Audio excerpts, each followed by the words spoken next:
Salut Maxime, salut François. Donc vous m'avez demandé, la voici RCGage 68, la vidéo à propos du Super 5T Flux.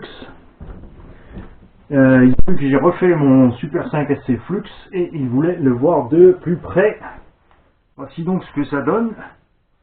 Un débattement de suspension de fou et malgré les 10 kg, ça saute sans taper le châssis.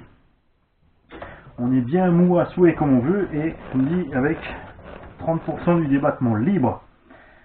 L'arceau derrière ici est fixé directement sur le châssis et j'ai en plus le petit arceau que j'ai l'habitude d'avoir à l'avant. Donc la carrosserie ne s'écrase pas sur les retournements, la voiture roule tranquillement, on ne casse pas la benne, on ne la plie pas, c'est vraiment chouette. J'ai toujours bien sûr la carrosserie HPI du Super 5 SC Flux. Et par contre elle depuis le temps un peu amochée puisque le véhicule j'ai quand même depuis 2 ans, celle-ci est vraiment toute neuve. Alors je n'ai plus pris de carrosserie HPI parce que je ne suis pas content du tout de HPI. Je voulais rafraîchir la carrosserie de mon Super 5 SC Flux, impossible d'avoir une planche d'autocollant au détail. Ils m'ont répondu que ça se fait pas, donc vous êtes bon pour dépenser 180 € pour avoir une nouvelle carrosserie juste parce que les autocollants sont usés. Complètement nul. Donc je me suis tourné vers Rowan. Cette carrosserie ici je l'ai eu pour 90 €, frais de port compris, puisque les nouvelles carrosseries Rowan en fait sont de même qualité que les carrosseries HPI. Je soupçonne fortement que ça vienne de la même usine. Et voilà. Alors l'arceau ici fixé directement sur le châssis, sur les parties souples, hein, comme ça il encaisse aussi. Puisque vous l'avez vu sur la vidéo du Colossus, j'ai fait l'erreur de montrer la carrosserie de celui-ci, donc un peu trop rigide au départ, et les plots de carrosserie ont rapidement cassé sur le retournement. Enfin, quand je dis rapidement, la machine a déjà plus de 10 heures au compteur, et quelques roulés boulés, on va pas lui en vouloir. Le petit plot de carrosserie là, pour 1 €, c'est pas la mort. Alors, sur mon Super 5 SC Flux, les modifs, j'ai rajouté une rampe de feu avant qui vient d'un Baja 5T, tout simplement vissée sur le pare-choc d'origine pour pouvoir la mettre, sinon c'est impossible de la mettre. J'ai 8 amortisseurs en téflon Big Bore HPI. J'ai un servo de 1/5 30 kg Spectrum. J'ai mis une boîte à radio d'un vieux Traxxas thermique, en fait, puisque la boîte est bien grande, donc il y a le récepteur dedans qui est étanche, qui risque rien. Il y a tous mes branchements pour les feux, le bec externe, etc. etc. J'ai le variateur Obi-Wing 200 ampères. Le Castle Bec Pro ici, qui est donc prend jusqu'à je sais pas combien de S, qui est réglable en voltage et en coupure, etc. etc. Un moteur Léopard 92 en 980 kV.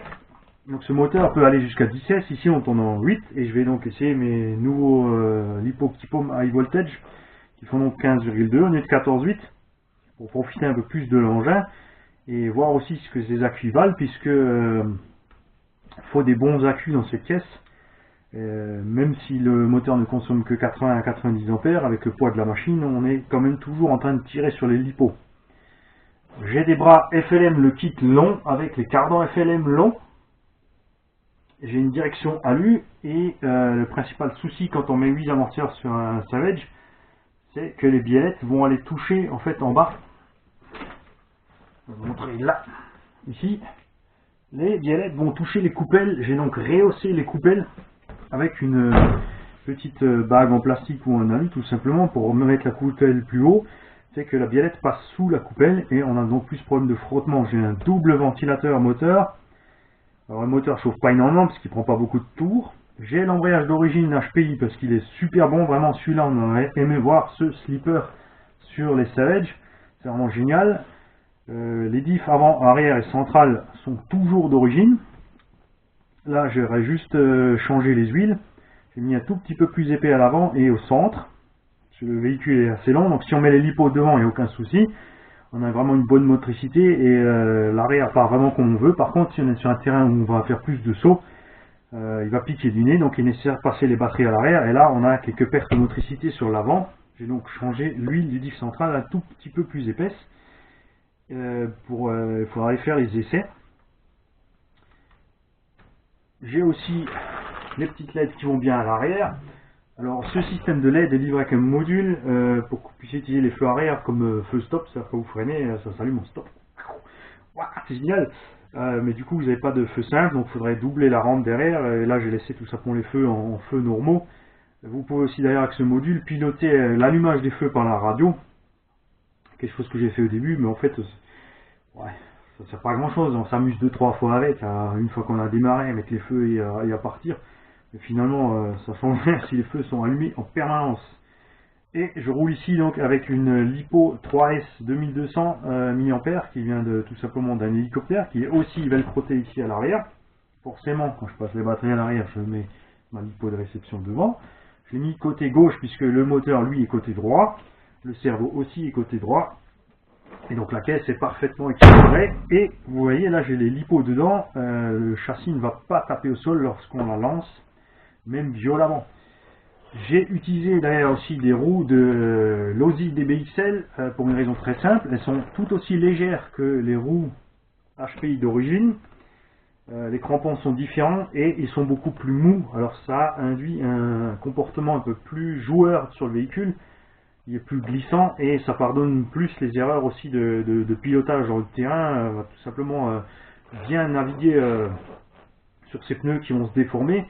Ça aide aussi à encaisser les chocs, et pour l'instant sur cette caisse qui a maintenant 2 ans et que j'ai roulé des heures et des heures et des heures, on a largement dépassé les 20 heures. J'ai pas fait de revue des 20 heures parce qu'il n'y a rien, absolument rien qui n'a cassé. Pour l'instant j'ai changé un axe de cardan, une goupille de cardan en fait qui a commencé à s'user, et bien sûr les roulements de roues, les roulements de différentiel.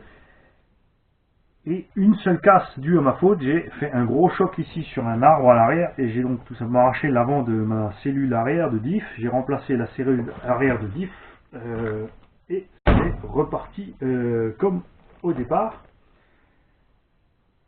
Rowan fait aussi les carrosseries de 5SC, à l'identique de la 5SC de chez HPI, pour aussi bien sûr 2 fois moins cher. Mais j'avais envie de voir ce que ça donne avec une carrosserie de 5T. Et je suis pas déçu du look. Moi j'aime bien, ça lui donne un look un peu plus agressif, un peu moins balourd qu'avec la grosse carrosserie. Et voilà, donc j'espère avoir répondu à vos attentes. Et je vous dis à bientôt pour l'essai de la machine. Et on pourra aussi tester la différence entre les LiPo normales et les high voltage. Salut, à bientôt.